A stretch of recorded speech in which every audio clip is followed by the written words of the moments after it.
Merci beaucoup Pascal pour l'introduction et merci de manière générale pour l'invitation. Donc très content de pouvoir échanger autour de l'analyse topologique avec vous aujourd'hui pendant mes 2 séances. Donc la première séance, effectivement, le but c'est, on va dire, d'explorer un des piliers mentionnés par Steve pendant l'introduction, qui concerne donc tout ce qui tourne autour des propriétés de stabilité ou robustesse des diagrammes de persistance et des modules de persistance. De manière un petit peu plus générale, dans le cadre des 2 séances, je vais essayer de discuter un petit peu les répercussions de toutes les bonnes propriétés qu'on a vues autour des modules et des diagrammes, de voir comment elles se manifestent dans un cadre un petit peu plus appliqué. Donc ce matin, par exemple, on va faire des statistiques. On va voir comment la stabilité en particulier, ça permet de construire des modèles de confiance autour de diagrammes de persistance et autour de l'information topologique de manière générale. Et donc cet après-midi, on regardera des perspectives plus liées à l'analyse de données au sens large, comme par exemple la construction de modèles prédictifs pour classer des points de données. Voilà, ça c'est la petite illustration en bas à droite. Voilà, donc ce matin, on va se concentrer sur la stabilité, et avant de parler plus en détail de statistiques, on va d'abord exposer de manière un peu plus formelle ce que Steve a brièvement mentionné, c'est-à-dire formaliser ce qu'on entend par stabilité des modules et des diagrammes de persistance. Voilà, donc bon, la slide c'était juste pour ça.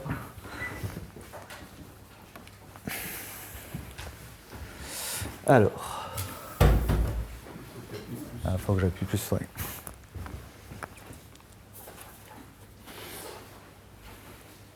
Il faut que j'appuie longtemps. Ah non, c'est bon. Ok. Donc, la stabilité, ça dit quoi? En substance, ça dit essentiellement que quand je calcule des diagrammes de persistance sur des modules ou des données qui sont proches, comme par exemple ce que je peux avoir quand je considère des fonctions qui sont proches en norme infinie. Voilà, donc si on se donne 2 fonctions, donc, hop, à valeur, sur un espace topologique à valeur réelle, et pour lesquels les modules sont bien définis, donc je peux parler de des diagrammes de persistance de leur sous-niveau. La propriété stabilité, voilà, ça dit, si mes fonctions sont proches, donc si j'ai par exemple simplement une petite perturbation de f, alors, dans un certain sens, pour une certaine distance, les diagrammes correspondants vont être proches aussi. Donc je ne peux pas avoir une différence entre les 2 diagrammes plus grande que celle entre les fonctions. Donc tout l'enjeu maintenant, c'est comment calculer cette distance, comment définir cette distance déjà, comment comparer des diagrammes de persistance. Donc on se souvient, un diagramme de persistance, hein, c'est issu de la décomposition en module intervalle d'un module. Donc en soi, c'est une représentation équivalente de ce qu'on a vu hier du code barre du module. Et cette représentation équivalente, elle se fait avec des points dans le plan, au-dessus de la diagonale. Comme chaque point représente un intervalle, et que les coordonnées de ces points sont les moments d'apparition et les moments de disparition du cycle correspondant, l'ordonnée est forcément toujours plus grande que l'abscisse, donc on est toujours au-dessus de la diagonale. Donc la question qui nous intéresse, c'est, étant donné donc, le diagramme de F, le diagramme de G, hop, j'en dessine un autre, j'arrive pas à l'attraper. Voilà. Comment comparer 2 diagrammes de persistance? Donc, Steve l'a brièvement mentionné, la technique qu'on aime bien utiliser, c'est quelque chose qui est proche du transport, pour ceux qui connaissent, du transport optimal. On va essayer de faire des paires de points, de trouver des matchings, des appariements entre les 2 points de mes 2 diagrammes, entre les points de mes 2 diagrammes, avec une petite subtilité par rapport aux constructions qui sont issues du transport, donc pour ceux qui connaissent les distances de Wasserstein, qui est donc les 2 diagrammes de persistance, a priori, il n'y a aucune raison de supposer qu'ils aient le même nombre de points.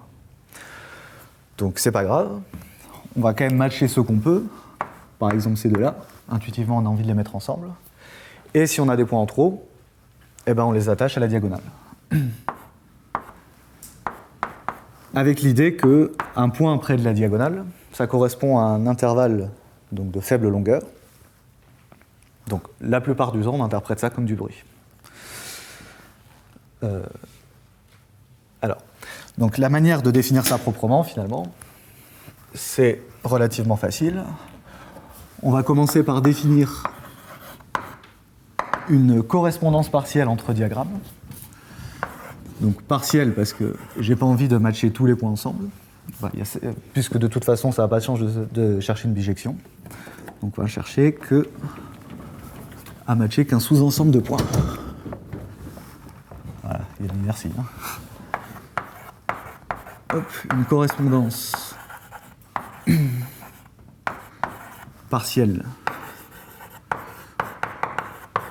entre D et D'. Donc je me suis donné 2 diagrammes de persistance. C, ça va être du coup un sous-ensemble du produit cartésien. Donc 2, alors on va l'appeler... Ah non, M c'est déjà pour les modules, on va l'appeler C. De D croix D'. Et comme je n'ai pas envie de matcher un point d'un diagramme à plusieurs points d'un autre diagramme, on va demander à ce que les projections, donc ça c'est simplement pour toute paire dans ma correspondance partielle qui me renvoie sur le point du premier diagramme, et la même chose pour l'autre.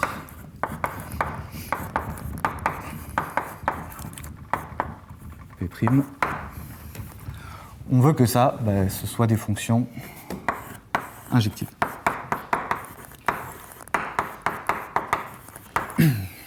D'accord? Donc ça, c'est simplement une manière formelle de définir un appariement entre 2 sous-ensembles de points de mes 2 diagrammes. Une fois qu'on a ça, on peut définir donc son coût, le coût d'un appariement, qui va être donc comme présenté sur la figure du milieu, la somme de toutes les petites distances entre paires de points appariés. Donc on va sommer d'abord sur tous les points qui sont pairés entre eux, appariés entre eux, et on va regarder leur distance en norme infinie. Donc on pourrait se demander pourquoi la norme infinie. Alors, bon, de toute façon dans le plan, les normes sont équivalentes, mais ça apparaît naturellement quand on veut faire la relation, quand on veut établir la relation entre la distance que je vais induire là, entre les diagrammes de persistance et la version algébrique de cette distance définie au niveau des modules. Il s'avère que on verra ça vers la fin en fonction du temps qui reste. Mathieu, oui. P et P', c'est des points. C'est des points. Et la norme infinie Oui. C'est le max entre les différences entre les valeurs de Excuse-moi. Oui. Il manque d'ailleurs un terme ici, il faut aussi sommer sur les points qui restent. Oui. Mathieu, c'est une somme ou un max que tu prends?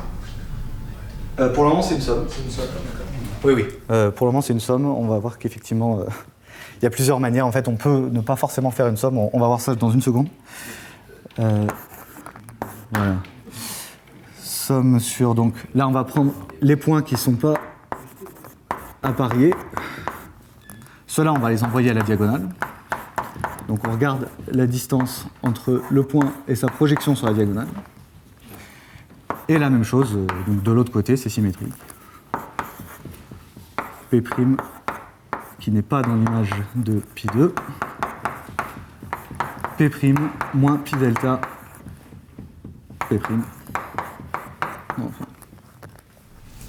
La projection, c'est la projection euclidienne ou... Non, enfin là c'est juste au sens.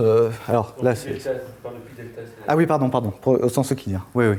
Donc là, c'est lui. P, pi delta de P.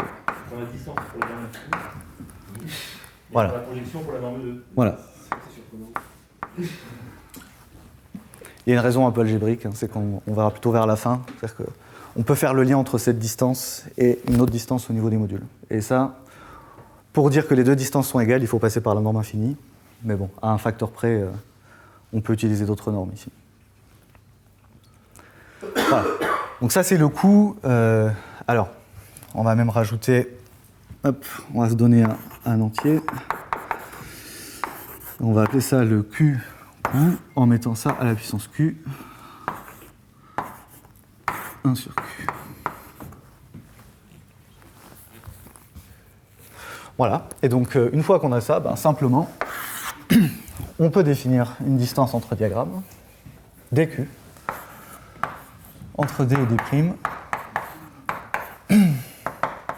comme le coût du meilleur matching que je peux trouver, de la meilleure correspondance partielle que je peux trouver entre les points, entre mes deux diagrammes de persistance. Bon. Ça, c'est l'ensemble des correspondances partielles. Voilà. Donc, encore une fois, on est relativement proche de ce qui s'appelle les distances de transport optimales, distance de Wasserstein, à l'exception du fait qu'on regarde que des correspondances partielles et donc on matche les points potentiellement à la diagonale. Alors, la distance, une distance qu'on aime particulièrement, c'est celle qu'on obtient quand Q tend vers l'infini, donc qu'on appelle D infini, des fois aussi donc dB, mentionné par Steve, entre D et D', la distance du goulot de bouteille. Et donc, en pratique, pour la calculer, ça revient simplement à... Alors, au lieu de faire une somme, on va juste prendre un maximum. On va regarder tous les points, on va regarder toutes ces petites distances, toutes celles-là, et on prend le max. Voilà. D'où le nom goulot de bouteille, puisqu'en fait, la distance est donnée par un seul des appareillements. Au lieu de tous les considérer, il y en a un seul, qui donne sa valeur à la distance. Donc, le fameux goulot. C'est pas parce qu'on est porté sur la boisson. Pas tous. Et donc, voilà. Et donc, avec cette distance, on a le fameux résultat de stabilité. Donc, pour prouver ce théorème, alors je vais noter, théorème.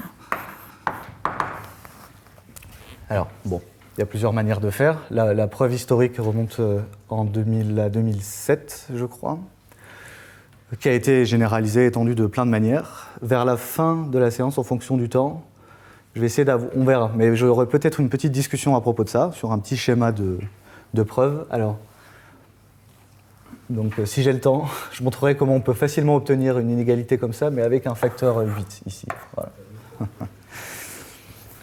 Parce que ça, c'est relativement simple, et ça se fait en passant par une construction intermédiaire. Donc, ça se fait en passant par une distance qui se définit au niveau des modules, directement. Voilà. Bon, j'y reviendrai plus tard. Si on ne prend pas Q égale plus l'infini, on n'a pas de telle inégalité, quitte à mettre un facteur moins bon que 1. Alors, ce que j'ai pas entendu au début, si on ne prend pas... Si on ne prend pas Q égale plus l'infini, on n'a pas une telle inégalité. Ah oui, alors, il existe... Alors, c'est effectivement, bonne question. Il existe quand même des résultats de stabilité pour DQ, de manière générale. Ils sont juste un peu plus pénibles à énoncer, en fait. Et ils demandent pas mal d'hypothèses. Alors, je vais mettre une version relativement simple. En gros, on peut borner ça. Ok. Donc là, on va avoir une constante. Alors, on va avoir une constante qui dépend de l'espace et de mes deux fonctions considérées. Là, on a un exposant. Alors, je crois que c'est 1 sur... Oui, c'est ça. 1 sur Q. Là, on a bien f-g. Et alors là, on a de nouveau un autre exposant un peu étrange. K sur Q. Donc ça, c'est valide évidemment que pour Q plus grand K. Et K, c'est pareil, c'est un K de X en fait, qui vous dit quelque chose d'une certaine manière sur la régularité de l'espace, alors un peu au sens topologique. En gros, ce qu'on va demander... Ouais, c'est une question. Oui, alors bon, ça, bon allez, je l'écris. Ce qu'on va demander du coup, pour que ce soit vrai, c'est que pour toutes les fonctions... Donc ça, c'est une hypothèse sur mon espace X. Je veux que pour toutes les fonctions 1 lipschitziennes, quand on regarde leur code barre, voilà, il existe une fameuse constante Cx, telle que la somme sur les points dans le diagramme de F de P moins pi delta P. Donc en gros là ce qui se passe, alors, je reviens, ce soit plus petit que puissance K. Ça revient à dire simplement que je voudrais que pour mon espace, il existe une certaine constante, telle que ce qu'on appelle la persistance totale, c'est-à-dire la somme de tous les points à la diagonale, à la puissance K, soit bornée, pour toutes les fonctions ellipticiennes. Pardon ? Cx dépend de F. Cx ici, non, ne dépend pas de F. Donc ça doit être vrai pour toutes les fonctions ellipticiennes. Ouais. Ah oui, pardon, c'est donc ça dans l'autre sens, tac. Il existe une constante telle que pour toutes les fonctions. Voilà. Et donc dans ce cas-là, on peut établir un résultat de stabilité de ce type-là. Ouais. Et donc là, c'est en utilisant la distance de transport, donc Q ici fini.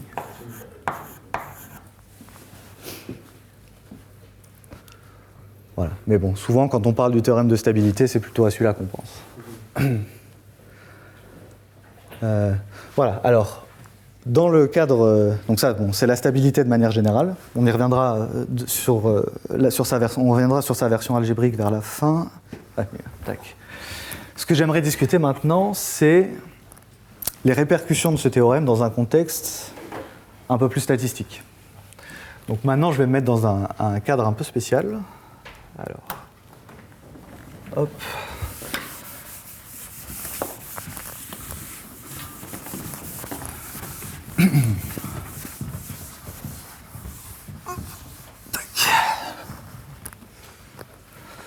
On va considérer le cas où maintenant, ce qu'on a à disposition, ce n'est pas un espace topologique grand X, c'est simplement un échantillon de cet espace. Donc on a en entrée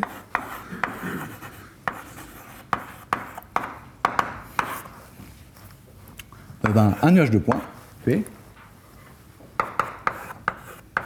X1, Xn, donc un nuage de points fini, tiré de l'espace.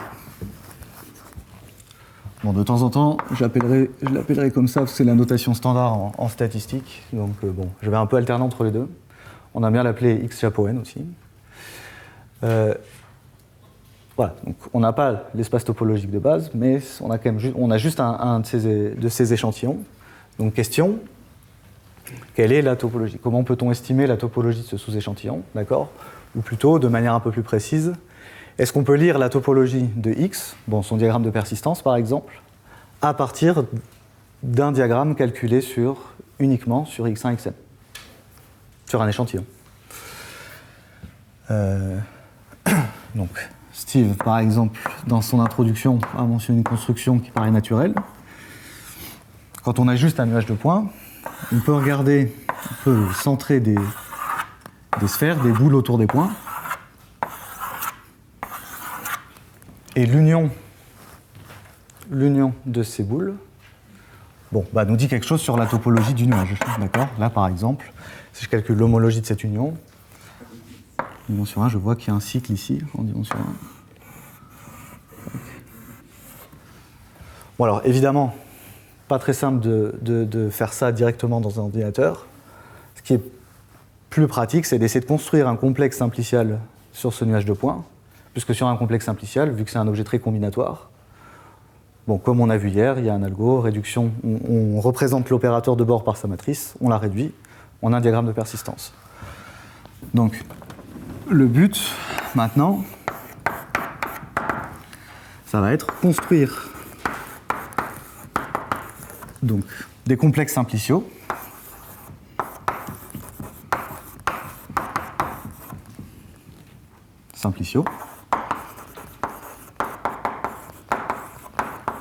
sur X, sur P. D'accord ? Et en particulier, le théorème de stabilité va nous aider à contrôler aussi l'erreur qu'on fait en passant par le diagramme calculé sur P et le vrai diagramme calculé sur X. Le diagramme cible. D'accord ? Donc, une manière de faire, en tout cas, pour revenir à cette construction, l'union des boules centré sur les points. Il y a une manière relativement simple qui passe par donc, un résultat assez connu en topologie, qui s'appelle le théorème du nerf. Voilà. Qui est basé sur, qui dit quelque chose à propos en fait du type d'homotopie de certains complexes vis-à-vis de ce qu'on appelle des recouvrements. Donc homotopie pour faire le lien avec ce que Vincent présentait hier, des fonctions homotopes. Je vais y revenir. Alors, donc le théorème du nerf, c'est défini pour des complexes donc, qui s'appellent des nerfs, en fait, et qui sont construits à partir de des recouvrements d'espace. Donc, on va se donner, donc on va dire un recouvrement, c'est simple, donc 2x. C'est simplement une famille U alpha, donc bon, indexée par un ensemble arbitraire, U alpha inclus dans X, tel que X soit en fait exactement l'union des U alpha sur alpha. Ok, jusque-là. Alors ce qui est sympa, c'est qu'on peut définir un complexe à partir de ça, un complexe simplicial, donc un objet combinatoire qui s'appelle le nerf. Alors, je vais le noter comme ça. Le nerf, ça je vais l'appeler U. Le nerf de U, c'est quoi donc? C'est un complexe simplicial défini de la manière suivante. Les sommets, donc vertex du complexe, il est en bijection en fait avec les éléments du recouvrement. Donc à chaque U alpha, j'associe un sommet de mon complexe simplicial. Et donc maintenant, ensuite, pour décider si en dimension supérieure, un simplex qui est donc juste défini par un certain nombre donc, d'éléments de recouvrement, donc on va les appeler A, I1, U alpha, I, K. Ça, c'est un simplex de dimension K-1. On le met dans le recouvrement, qui est seulement si tous les éléments s'intersectent. U alpha I J, J variant de 1 à K.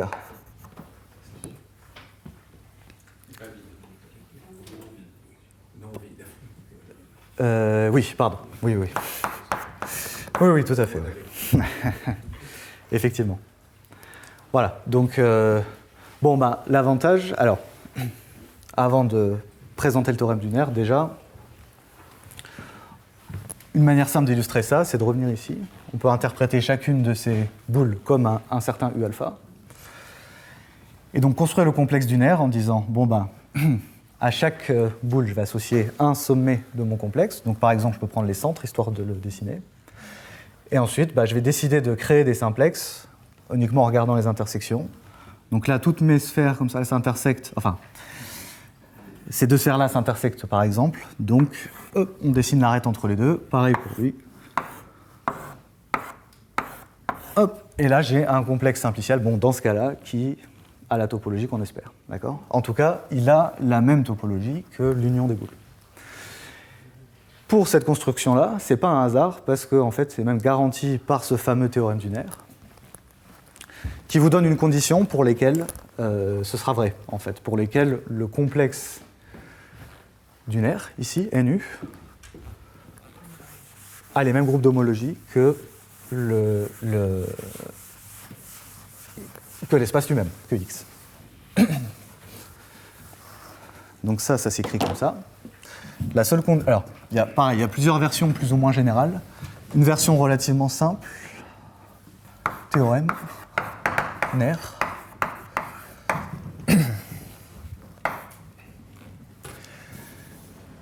Hop. Si, alors, hypothèse. Donc pour ça, on va supposer que si donc l'intersection de deux, alors on va plutôt l'écrire comme ça. Si je prends une intersection arbitraire d'un nombre fini d'éléments de mon recouvrement, bon, bah, soit c'est l'ensemble vide, soit c'est convexe.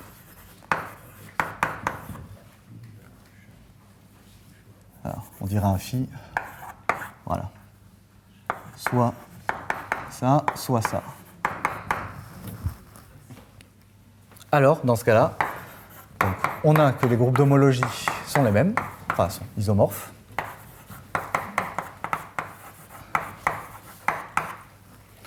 Et en fait, ça dit même quelque chose d'un peu plus fort. Ça dit que les deux espaces, X et le complexe, ont le même type d'homotopie. Ça veut dire, en gros, que je peux trouver une fonction qui va... Alors, je peux définir une fonction qui va de l'un dans l'autre et sa réciproque à homotopie près. Ou dit autrement, qu'il existe un f qui va de x vers le nerf et un g dans l'autre sens, vers x, tel que f rond g. Alors, donc celle-là, elle est l'identité du nerf homotope. Et même chose avec g rond f et l'identité de x. Homotope, et donc une conséquence de tout ça, c'est on préserve les groupes d'homologie. Bon, tout ça pour du coup motiver, disons, l'utilisation de l'union des boules, et en fait, du coup, définir donc un complexe adapté qui va être simplement le nerf de cette union de boules, et qui s'appelle le complexe de Czech. Alors, je ne sais jamais quelle est la prononciation adéquate. Czech, Czech, bon. Construit sur P. Deux paramètres R, c'est un complexe avec un paramètre. Un rayon positif. Donc, c'est le nerf du recouvrement, on va dire, donné par toutes les boules de rayon, enfin, centrées sur un point du nuage et de rayon R. Xi dans P.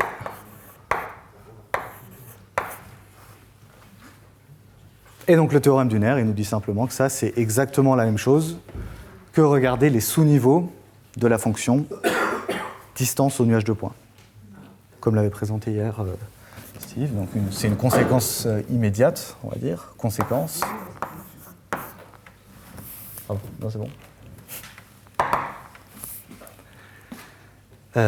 Donc, le diagramme, alors je vais appeler DXH, donc ça c'est le diagramme de persistance obtenu en regardant la filtration induite par tout l'XH avec un rayon qui va de 0 à plus l'infini, sur P.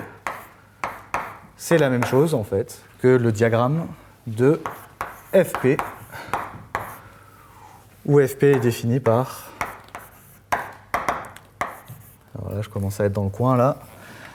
Pour un X donné donc dans RD, alors on va plutôt l'écrire comme ça, RD dans R. Pour un X, je vais simplement regarder la distance minimale à un point du nuage. Alors on va dire P dans grand P, X moins P. 2. Voilà, les sous-niveaux de cette fonction, donc c'est-à-dire tous les points de RD tels que cette quantité est plus petite qu'un certain rayon R, c'est exactement l'union des boules centrées sur les points de rayon R. Par le théorème du nerf, le diagramme que j'obtiens en regardant les sous-niveaux de cette fonction, je peux l'avoir exactement en regardant le diagramme de tous les nerfs pour tous les rayons possibles. Et ça, c'est un objet combinatoire, stockable dans un ordinateur, réductable, calculable. D'accord ? Donc, en particulier, il y a une autre conséquence qui est complètement, quasiment triviale, qui est une application directe du théorème de stabilité, qui va donc dire la distance bottleneck entre le Czech d'un certain nuage P et celui d'un autre nuage P', et ben donc, de manière évidente borné par la norme infinie entre les fonctions. Ça, c'est juste le théorème de stabilité. Mais quand on fait des stats et de l'inférence géométrique, on est très content parce que cette quantité, en fait, on la connaît déjà. Elle s'appelle aussi la distance de Hausdorff entre P et P'. Et alors la raison pour laquelle on aime bien cette distance, la distance de Hausdorff, c'est que, donc en stats, il y a des modèles génératifs, des lois, si vous voulez, de probabilité, des mesures de probabilité, pour lesquelles cette distance est facilement contrôlable. Et donc ça, c'est bien, parce que si on peut contrôler cette distance en stats, si on peut dire, par exemple, si on peut quantifier la probabilité que cette distance soit plus grande qu'un certain epsilon, bon bah, grâce à ce théorème, ça donne directement une borne supérieure sur la probabilité que cette distance-là soit plus grande qu'epsilon. Donc les premiers modèles de confiance, on va dire, de robustesse statistique proposés pour les diagrammes, ils sont passés par là, par ce chemin qui est relativement... Alors, c'est pas totalement évident, mais qui est relativement clair, qui paraît en tout cas assez naturel. Donc, je vais détailler un petit peu ce que j'entends par là. On va préciser un peu aussi, de manière générale, ce qu'on entend par modèle de statistique, intervalle de confiance et tout ça. En fait, je vais rajouter une petite, pas vraiment une hypothèse, mais enfin, c'est une hypothèse si vous voulez. On va se mettre dans un cadre maintenant où mon nuage de points, donc là, c'est là vraiment là qu'on rentre dans la statistique, mais x1 et xn,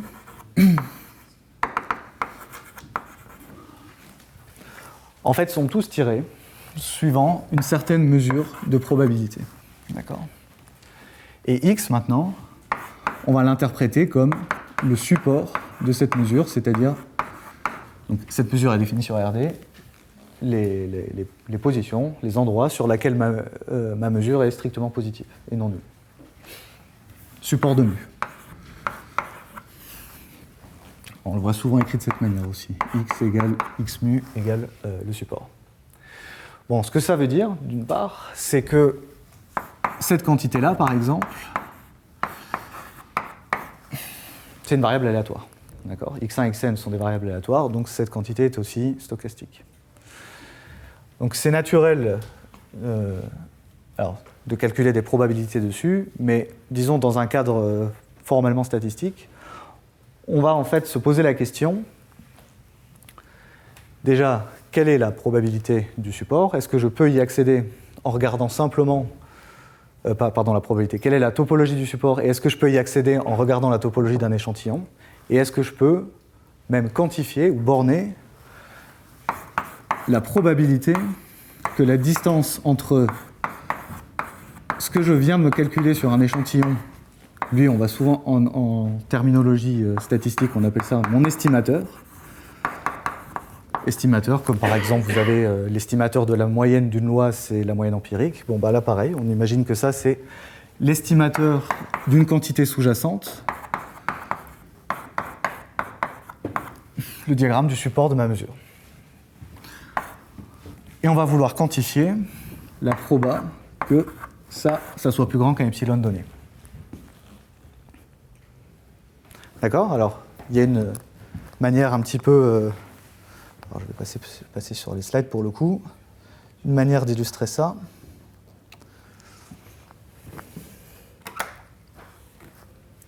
Alors... en espérant que j'ai bien appuyé. Je ne peux pas assez longtemps. Ah, c'est bon, ça arrive. Hop. Voilà. Ça, c'est le cadre que je viens de présenter. Bon, bah en fait, c'est exactement ce que je viens de dire. On a notre mesure, là dans ce cas-là, c'est un cas très simple, hein, c'est un anneau. On a tiré des points dessus, on construit une filtration dessus, donc ça peut être par exemple la filtration de Xesh. On a un diagramme estimé et on veut attraper le diagramme cible. D'accord ? Donc, admettons qu'on arrive à quantifier la quantité là qui est en haut à droite par une certaine fonction de epsilon. Visuellement, comment ça se traduit? Alors souvent, ça s'interprète comme ça. Donc là, vous voyez, j'ai mis des carrés autour des points de mon diagramme. Des carrés parce qu'on fait de la norme infinie, donc les boules sont des carrés. Et alors, le rayon de ces carrés, ça va être donc ma fonction de epsilon. Vous voyez, là, j'ai un point d'interrogation. Pardon, ça va être epsilon, excusez-moi. Voilà. Mon point d'interrogation, ça va être une certaine proba, par exemple 5%. Et ça calculer le epsilon correspondant à un seuil de probabilité, qui est fixé par le point d'interrogation, donc ça c'est l'utilisateur qui le donne. Ça veut dire qu'il y a moins de 5% de chance que le diagramme cible soit à distance bottleneck plus de epsilon que ce que je viens de calculer. Donc en pratique, si maintenant je reprends mon diagramme, le diagramme de mon estimateur, et que je mets des carrés, ça veut dire que les points du diagramme de persistance cible sont dans ces carrés, en fait, sont à distance epsilon. Il existe un matching entre les deux, un appariement, de coûts au plus epsilon. Donc mon diagramme cible, les points du diagramme cible sont à l'intérieur de ces carrés. Alors, ce qui est particulièrement important, c'est forcément les carrés qui ne touchent pas à la diagonale, ceux qui sont roses, là-haut. Parce que forcément, si on touche la diagonale, il existe une possibilité que le point de mon diagramme cible soit pile sur la diagonale. Donc d'une certaine manière, on ne le voit pas en topologie. Une autre manière de visualiser ça, c'est de tracer une bande en fait, autour de la diagonale, pareil, de taille epsilon.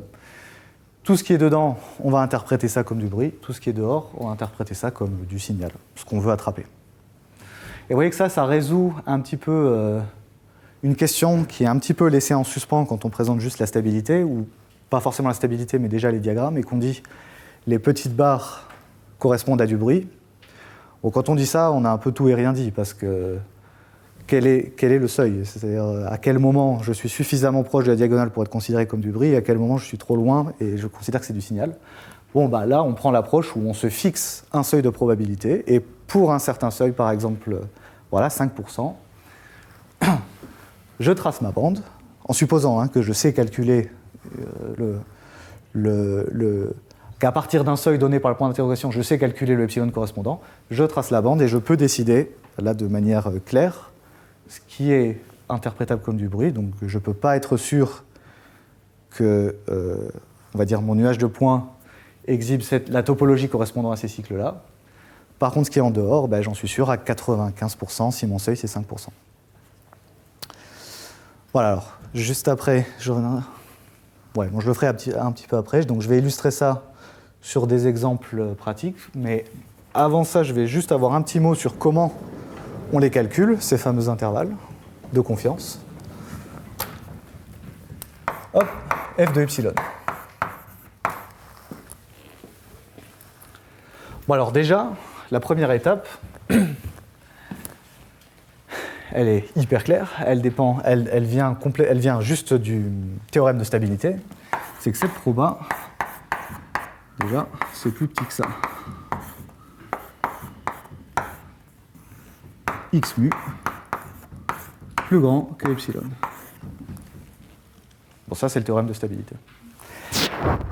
Et là, on est content parce que, en statistique, comme je le disais précédemment, ça, on sait contrôler. Alors, pareil, là, je vais faire qu'un tout petit schéma de preuve, parce que c'est pas, et puis alors, en fonction du temps qui reste. Voilà, je vais faire juste un schéma parce que on va pas perdre trop de temps là-dessus. Je vais juste donner l'idée générale. En fait, la manière de contrôler cette probabilité, elle vient simplement d'une formulation de la distance de Hausdorff équivalente à celle dont je parlais. C'est un petit exercice, si vous voulez. Exo. La distance de Hausdorff entre, là, dans ce cas-là, par exemple, P et X mu. Donc, on a vu tout à l'heure, je l'ai défini tout à l'heure comme la norme infinie entre les deux fonctions de distance à ces espaces. En fait, c'est la même chose que le maximum entre deux quantités. On va d'une part prendre le sup sur tous les points. Bon, là, c'est carrément un max. Sur tous les points du nuage de la distance, alors, que je ne dise pas de bêtises, AX mu de P. Alors, voilà, c'est même F, là, voilà. Et là, le max, entre là, alors du coup, c'est X dans... non, voilà, dans X mu, de la distance, en gros dans la notation, Fp de X. Alors déjà, là il y a une quantité qui vaut toujours 0, ici. N'importe quel point du nuage de points, hein, comme on sait que lui c'est un sous-échantillon de X mu, la distance à X mu c'est toujours 0. Donc en fait, dans ce cas particulier, cette écriture-là, cette équation-là, elle est vraie en fait quand je me donne un X et un Y. Voilà. Quand mon X, mon premier espace est inclus dans le deuxième, bah, ce terme-là vaut toujours 0 en fait. Donc, dans le cas qui nous intéresse, la distance d'Hausdorff, c'est exactement cette quantité. Et alors, pourquoi? Une raison de voir qu'elle est intéressante quand on fait des stats, c'est que ça vous dit quelque chose à propos, en fait, de la manière dont P a été, disons, de la manière dont X plutôt a été échantillonné. Pourquoi? Parce que, hop, imaginons que par exemple le support de ma mesure ce soit une sphère, comme celle-là, et que je ne sais pas trop pourquoi, mais j'ai tiré des points que ici. Voilà, ça c'est mon nuage P.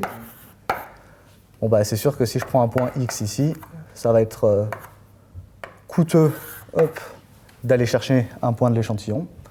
Alors que, inversement, si j'avais pris quelque chose de beaucoup plus uniforme, donc c'est-à-dire des points un petit peu partout sur la sphère, voilà, des points régulièrement espacés, on va dire, bon bah, en moyenne, hein, on peut s'en douter, le terme là, il sera beaucoup plus faible, il y aura toujours un point pas très loin. Voilà. Donc, ça dit quelque chose à propos de la régularité de l'échantillon. Et donc, en stat, on a pas mal cherché à le contrôler. Donc, essayer de contrôler cette probabilité, c'est essayer de contrôler, et ben, en fait, la proba que cette quantité-là soit plus grande que epsilon.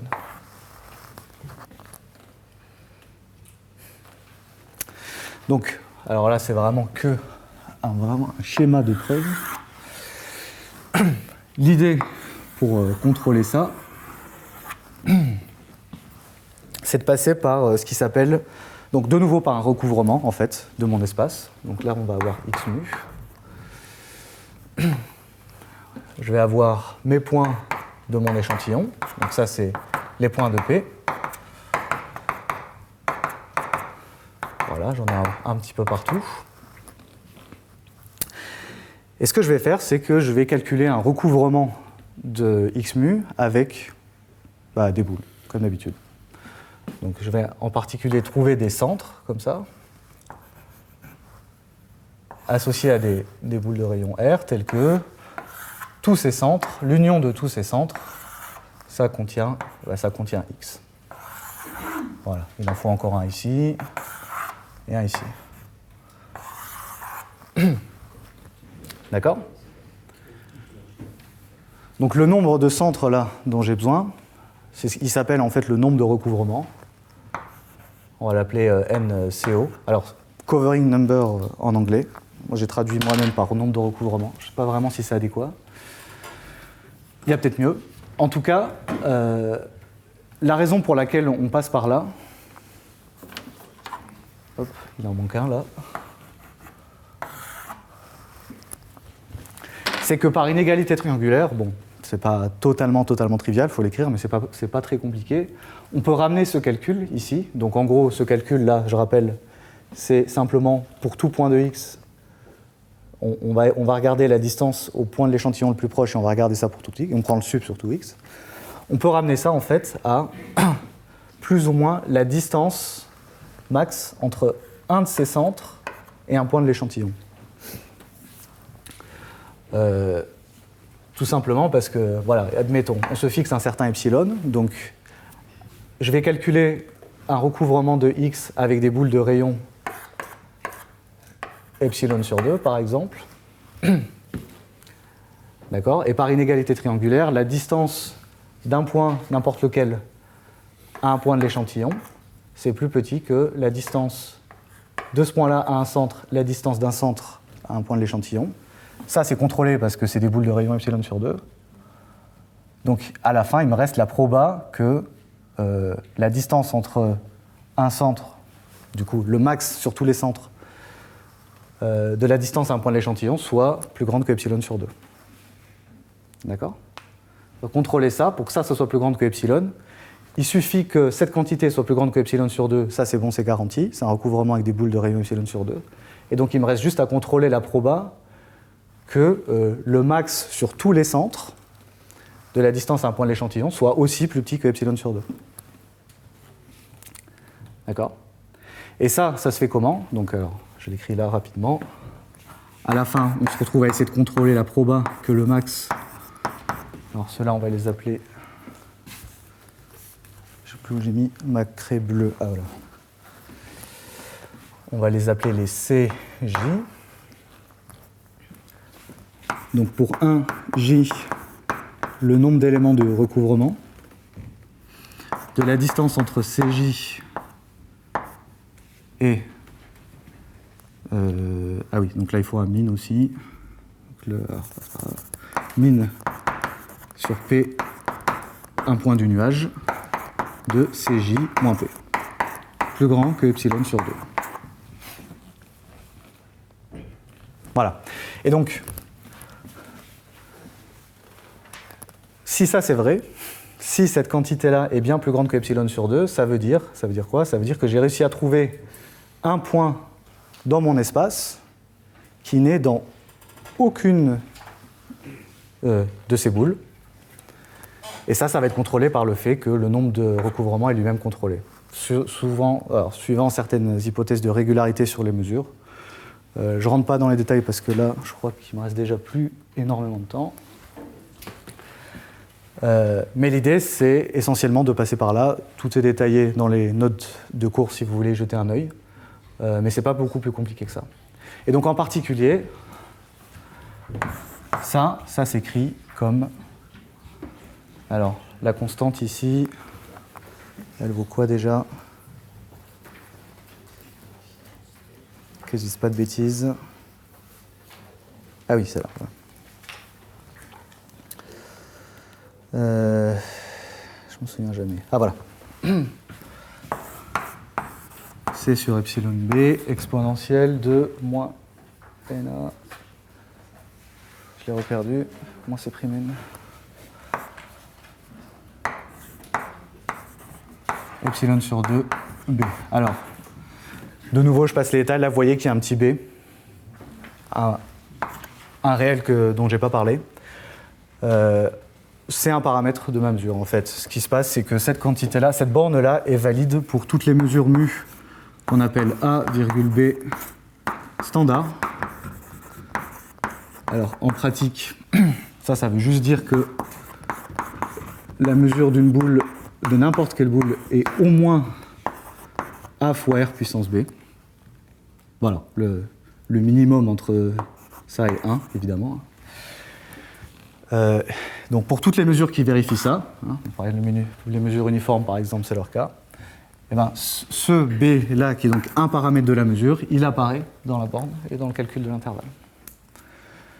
Et soit dit en passant, vous voyez pourquoi ces mesures-là, elles sont intéressantes, c'est que si on arrive à estimer inférieurement la mesure d'une boule, ça vous dit quelque chose aussi sur le support. Parce que comme la mesure de l'espace entier vaut 1, c'est une mesure de proba, forcément je ne peux pas mettre autant de boules que je veux, puisque leur probabilité vaut au moins AR puissance B. Donc c'est pour ça que pour ces mesures-là, le nombre de recouvrements, on arrive facilement à le contrôler. Bon, en tout cas, quand on passe par ces mesures-là, on a une constante, une fonction donc, qui dépend de epsilon et aussi de n, qui me permet de calculer une borne et donc un intervalle de confiance. On peut même aller un cran plus loin et se poser la question de ce qu'on appelle la vitesse de convergence, c'est-à-dire essentiellement la quantité suivante. L'espérance, en fait. En espérance, quelle est l'espérance de la distance entre mon estimateur, xn chapeau, et le nuage, et la cible. Et cette espérance, en fait, bon, elle s'obtient hyper facile. Si on a un intervalle de confiance, c'est facile, puisqu'elle s'exprime comme la proba que cette distance, je ne la réécris pas, plus grande que epsilon d epsilon, sur tous les epsilon positifs. Donc, si on a une borne sub pour lui, on peut en trouver au moins une borne sub pour lui. D'accord ? Ça, si je l'appelle ça f de n, ça va être plus petit que l'intégrale de f, donc de n epsilon d epsilon. Donc là, j'ai ma fonction de n qui donne la vitesse à laquelle mon estimateur converge vers sa cible. D'accord ? Et donc en pratique, oui. Excuse-moi, il y a un truc qui m'échappe depuis Vas-y. quelques minutes. C'est quoi le diagramme de x mu? Si mu c'est x mu c'est le support de mu, donc c'est pas l'ensemble ionique. Oui, alors, bon, il y a plusieurs manières de voir les choses. Alors effectivement, déjà, comme on a dit avec le théorème du nerf, l'union des boules et le complexe de Xesch, c'est la même chose. Donc on peut voir ce diagramme-là comme, on l'appelle aussi des fois le offset filtration, c'est-à-dire alors, pour un nuage... Voilà, c'est le diagramme persistant. Alors, juste pour donner un exemple, là, comme c'est la même chose que l'union des boules, si je prends un x qui ressemble à ça, je vais regarder en fait ce qu'on appelle un offset, c'est-à-dire l'ensemble de tous les points qui sont à distance au plus r de mon nuage. Et je vais faire grossir ça de r variant de 0 à plus l'infini. Théorème du nerf, c'est la même chose que... Bon, on peut aussi définir le diagramme de Xesch, hein, mais c'est plus simple de le voir comme ça. Et donc, c'est ce diagramme. Alors, on peut évidemment se poser la question, quand est-ce bien défini, d'accord ? Puisque, a priori, c'est pas forcément clair que le module se décompose. Bon, quand X est compact, de manière générale, ça marche. C'est-à-dire que le module est bien... Alors, il n'est pas forcément PDF,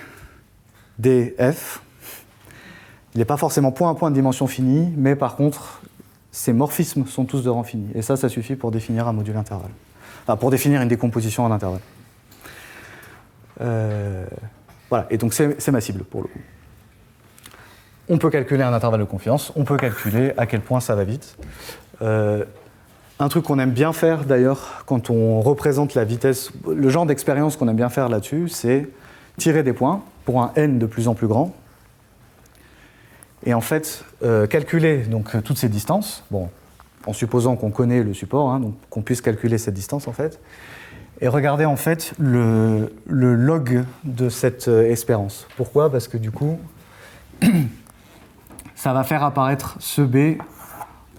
Ah oui, alors, parce que ça, j'ai pas précisé. Oui.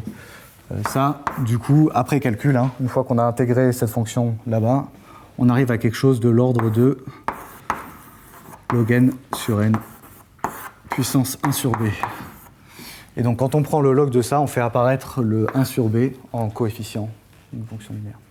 Enfin, quand on présente le log en fonction du log de log n sur n. Et donc ça, c'est exactement les 2-3 petites images que je vais montrer. Ouais, bon. Bah, j'aurai 5 minutes pour la version finale de la stabilité. Enfin, 5 minutes, 3 minutes.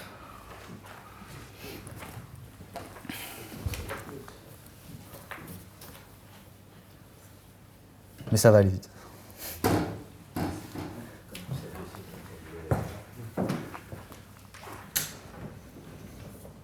Ah oui, merci. Alors, à chaque fois, je ne sais jamais si j'appuie assez longtemps.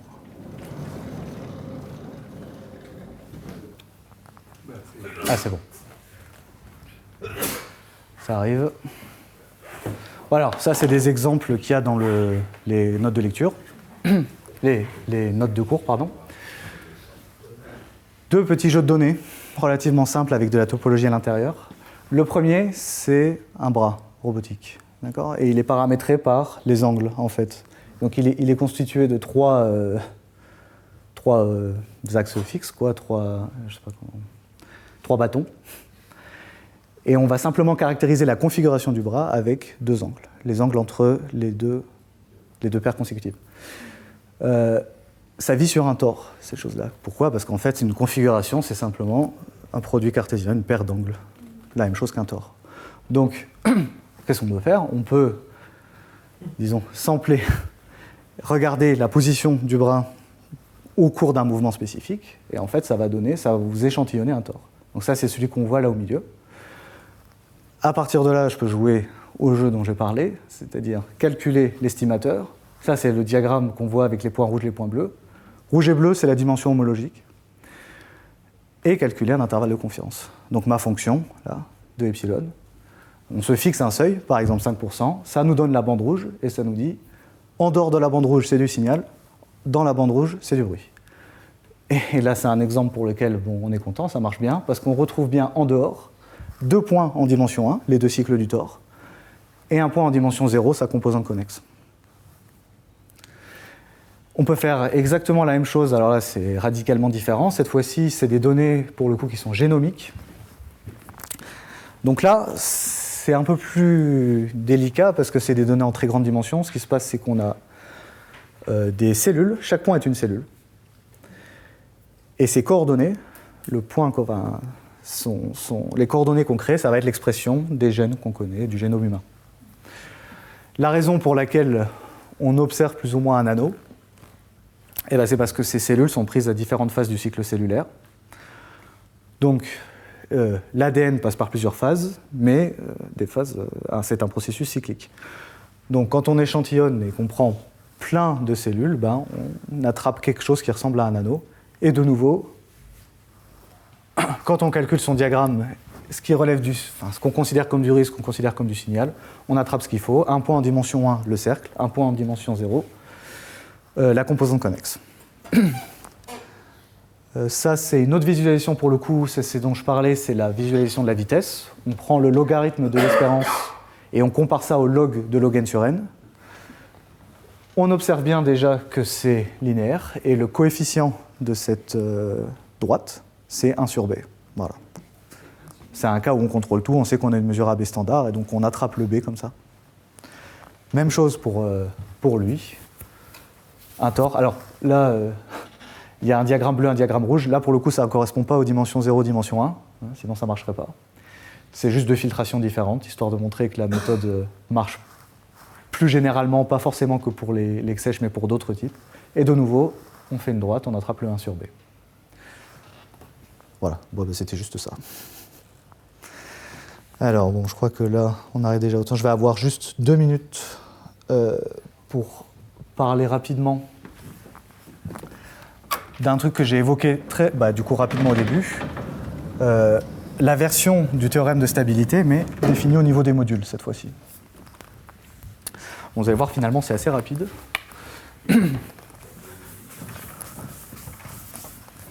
Cette fois-ci, au lieu de se donner 2 diagrammes de persistance, on va juste se donner des modules. Donc là, a priori, on ne sait même pas s'ils se décomposent en intervalles. Et on peut définir une distance entre eux. Et cette distance, elle s'appelle l'entrelacement. DI. Donc, un entrelacement, c'est quoi? Alors, on se donne 2 modules, MM', des modules de persistance.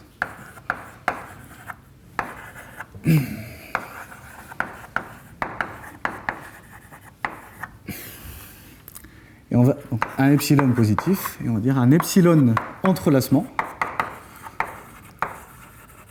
Oula.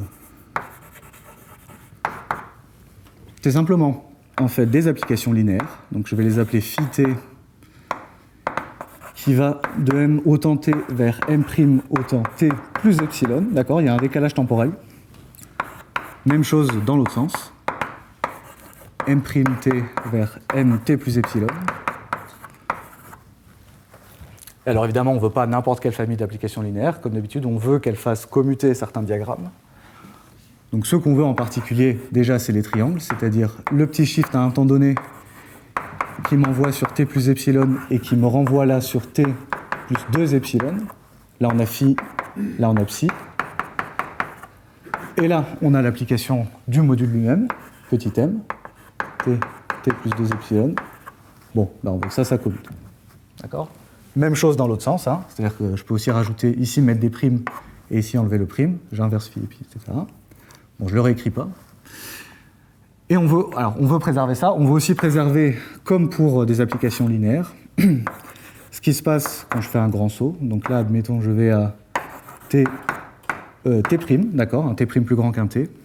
Hop, là, je me décale légèrement. Je vais à t plus epsilon. Et donc là, j'arrive à t' plus epsilon. Voilà, et je me décale comme ça. Même chose. Et similaire, voilà, symétrique en M et M'. Bon, bah ça, si on arrive à avoir des applications linéaires qui vérifient ça, qui décalent, qui induisent un petit décalage de epsilon au niveau du temps de la filtration, on dit qu'il existe un epsilon d'entrelacement. La distance d'entrelacement, c'est un peu comme, de manière un peu similaire, c'est le plus petit des epsilon, tel que il existe un epsilon d'entrelacement.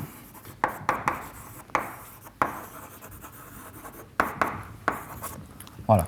Alors, il y a un théorème assez fort qui vous dit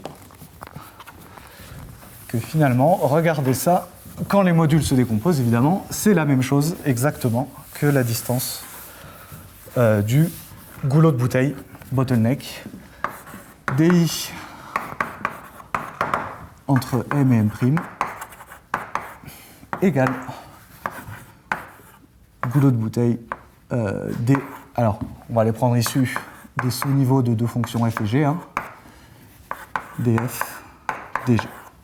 Enfin, on n'est pas obligé, mais bon, c'est histoire de dire qu'on a aussi ça. Alors, bon, prouver cette égalité, c'est pas une mince affaire. Ceci dit, on ne peut pas trop difficilement obtenir, comme je disais, hop, via un facteur 8, au moins une borne sup.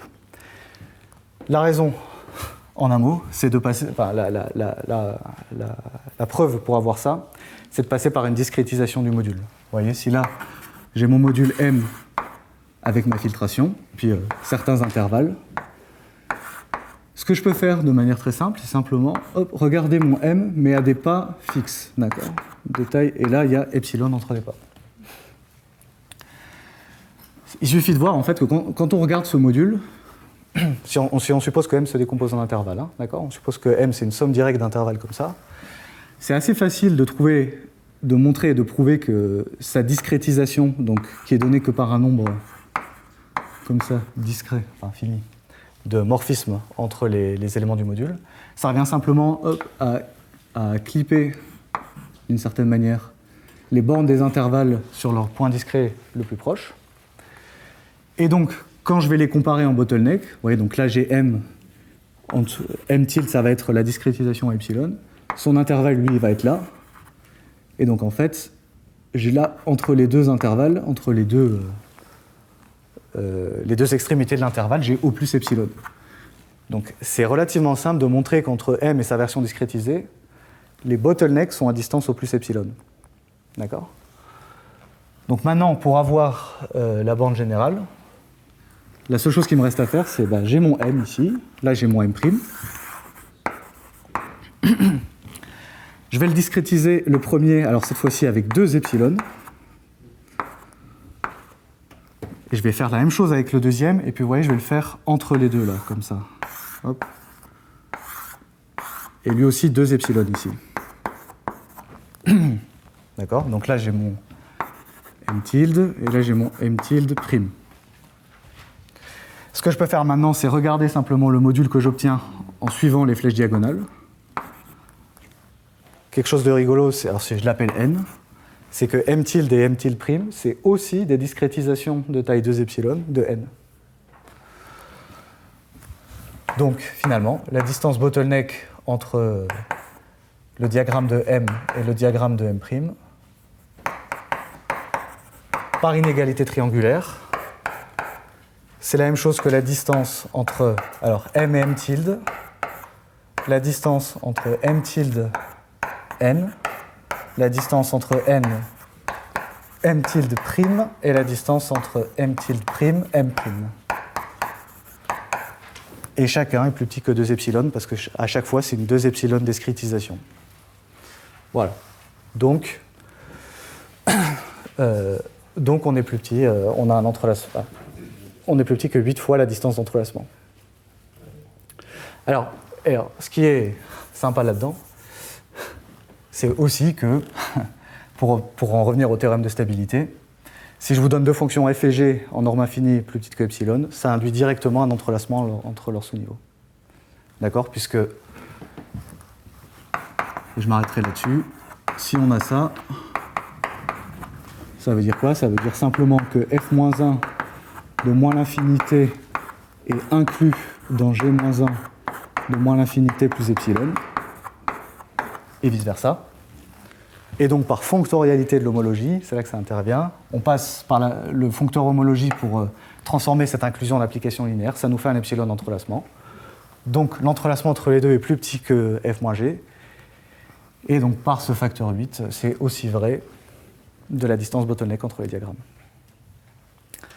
Voilà, alors je pense que là, j'ai déjà bien dépassé. Ouais, donc je vais m'arrêter là, et on se voit cet après-midi pour les applications d'apprentissage. Merci.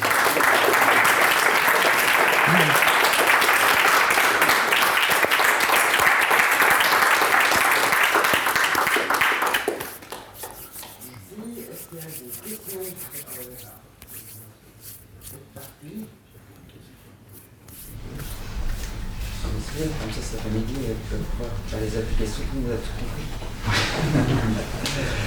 On se retrouve donc, on peut remercier une deuxième fois Mathieu. Merci.